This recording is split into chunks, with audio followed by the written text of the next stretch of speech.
క్రీస్తునందున్న ప్రియులకు ప్రేమతో వందనాలు తెలియజేస్తున్నాను. జూలై నెల 6వ తేదీ 2025.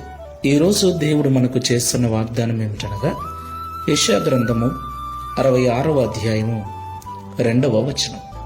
ఎవడు దీనుడై నలిగిన హృదయము గలవాడై నా మాట విని వణుకుచుండునో వానినే నేను దృష్టించుచున్నాను. ఆమేన్. నా ప్రియమైన సహోదరి సహోదరులారా, యెహోవా కన్నులు భూలోకములో నివసిస్తున్న మానవుల వైపు చూస్తూ ఉన్నాయి.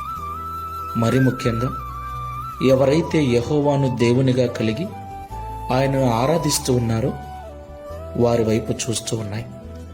నా ప్రియులారా, దేవుని కన్నులు మన మీద ఉండటం మనకు ఆశీర్వాదకరం. అంటే మనం పడే బాధ, మనం పడే వేదన, మన నిందలు, మన అవమానములు, మన యొక్క స్థితిగతులన్నిటినీ కూడా ఆయన చూచుచున్నాడు అని అర్థం. దేవునికి మహిమ కలుగును గాక.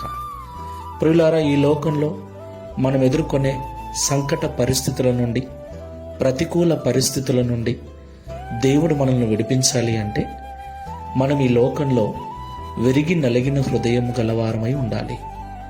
దేవుని మాట వింటూ ఉన్నప్పుడు ఆ మాటలకు భయపడు వారమై వాటి ప్రకారంగా జీవించు వారమై ఉండాలి.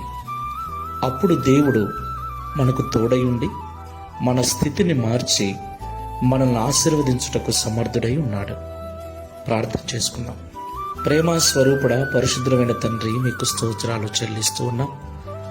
అత్యున్నతమైన సింహాసనమందు ఆసనుడై ఉన్న దేవుడవైన నీవు పరలోకము నుండి భూమి మీద నివసిస్తున్న మా వైపు చూస్తూ ఉన్నందుకు Download ShareChat.